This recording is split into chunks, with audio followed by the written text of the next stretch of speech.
Episode 5। अब तक हमने पढ़ा था कि कैसे नैना के मामा, मामी और सिमर उसे तानों, मजबूरियों और लालच में जकड़े हुए थे।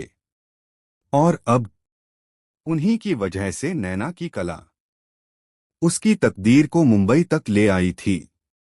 अब आगे 3 दिन बाद सुबह की पहली ट्रेन से नैना और सिमर मुंबई के लिए निकलती हैं। रेलवे स्टेशन पर कदम रखते ही सिमरन एक पल के लिए ठिठक जाती है। इतनी भीड़, इतना शोर, इतनी रफ्तार। मुंबई, सपनों की नगरी, जहां लोग कुछ बनने आते हैं और कभी कभी खुद को ही खो देते हैं। सिमरन मन ही मन सोचती है, मैं कहाँ आ गई?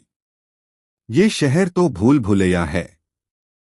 स्टेशन से बाहर निकलते ही वो एक कैब बुक करती है। कैब उन्हें उस होटल की ओर ले जाती है जहां एग्जीबिशन के सभी पार्टिसिपेंट्स ठहराए गए थे, द फर्न होटल। जैसे ही कैब होटल के सामने रुकती है, सिमरन की आंखों में चमक आ जाती है। होटल का आंगन किसी सपने जैसा था। फव्वारों से निकलता मधुर संगीत, विदेशी फूलों की खुशबू और हरियाली जो मन को शांति दे जाए। साइड में बना स्विमिंग पूल और पेड़ों से लटकते डिजाइनर झूले। सिमरन खुशी में इधर उधर घूमती रहती है, कभी फव्वारों के पास, कभी फूलों को छूते हुए। नैना चुपचाप खड़ी थी। वो देख नहीं सकती थी, लेकिन इस जगह की हर आवाज, हर खुशबू उसके दिल तक पहुंच रही थी। रिसेप्शन पर पता चलता है कि रूम नैना के नाम से बुक है, क्योंकि एग्जीबिशन में असली पार्टिसिपेंट वही थी। दोनों रूम में जाकर फ्रेश होती हैं। थोड़ी देर बाद सिमरन खाना मंगवाती है। खाने के बाद वो नैना से कहती है, नैना तुम रूम में ही रहना, मैं थोड़ी देर बाहर घूमकर आती हूं। नैना बस सिर हिला देती है। सिमरन के मन में साफ था, ये देख नहीं सकती बाहर जाकर क्या करेगी। पूरा दिन यूं ही बीत जाता है। एग्जीबिशन डे, वो दिन आ ही जाता है जिसके लिए देश भर से लोग आए थे। संगीत, मूर्तिकला, चित्रकला, साहित्य, हर कला मंच पर सजी थी। लेकिन सबकी नजरें एक ही जगह टिक गईं। नैना, एक ऐसी लड़की जो देख नहीं सकती, लेकिन सिर्फ छूकर मिट्टी को जिंदगी दे देती है। वो किसी चीज को देखती नहीं, महसूस करती है, और वही एहसास मिट्टी में ढाल देती है। लोग हैरान थे, कुछ खुश तो कुछ जलन से भरे। तभी एग्जीबिशन में चीफ गेस्ट की एंट्री होती है, नक्श सिंघानिया। उसके आते ही पूरा हॉल शांत हो जाता है। लंबा कद, रौबदार चाल, आंखों में ठंडा सन्नाटा। लड़कियां उसकी एक झलक पाने को बेताब थीं, पर उतना ही उससे डरती भी थीं, क्योंकि नक्श सिर्फ बिजनेस का बादशाह नहीं था, अंडरवर्ल्ड में भी उसे मौत का देवता कहा जाता था। नक्श आकर अपनी रिजर्व्ड चेयर पर बैठता है, लेकिन हॉल के एक कोने से कोई उसे लगातार देख रहा था।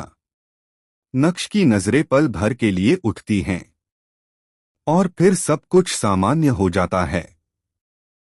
शाम होते होते जजेस मंच पर आते हैं, और जब पहला नाम अनाउंस होता है, नैना, सिमरन खुशी से उछल पड़ती है। नैना के होठों पर एक हल्की सी मुस्कान आ जाती है। लेकिन हर मुस्कान के पीछे किसी की जलन भी छुपी थी। एग्जिबिशन 3 दिन की थी।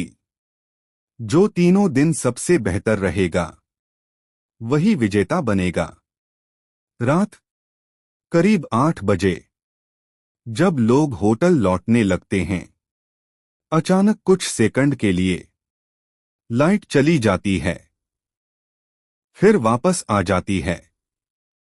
सब इसे नजरअंदाज कर देते हैं। नैना और सिमरन होटल पहुंचकर थकान में डूब जाती हैं और सो जाती हैं। उधर शहर से दूर एक सुनसान खंडहर में किसी की दर्द से भरी आवाज गूंज रही थी। वो वही आदमी था जो एग्जिबिशन में नक्श पर नजर रखे हुए था। कमरे का दरवाजा खुलता है। एक भारी सी परछाई अंदर आती है। कमरे की हवा ठंडी पड़ जाती है। नक्श सिंघानिया धीमे कदमों से आगे बढ़ता है। उसकी आवाज शांत थी पर डरावनी। मुझ पर निशाना लगाने की कोशिश। ये भूल बहुत महंगी पड़ती है। वो आगे कुछ नहीं कहता। कमरा कुछ पलों में खामोश हो जाता है। नक्श उठता है, पीछे मुड़कर बस इतना कहता है, राका, इसे वहीं पहुंचा दो जहां इसका नाम लिखा था। नक्श बाहर निकल जाता है। राका उसके पीछे पीछे काली कार अंधेरे में गायब हो जाती है। और उधर एक मासूम लड़की उसी शहर में अपनी किस्मत के सबसे खतरनाक मोड़ के करीब थी। क्या नैना और नक्श की दुनिया फिर से टकराएगी? क्या ये एग्जिबिशन सिर्फ कला का मंच है या किसी तूफान की शुरुआत? आगे जानने के लिए सुनते रहिए दर्दी मोहब्बत।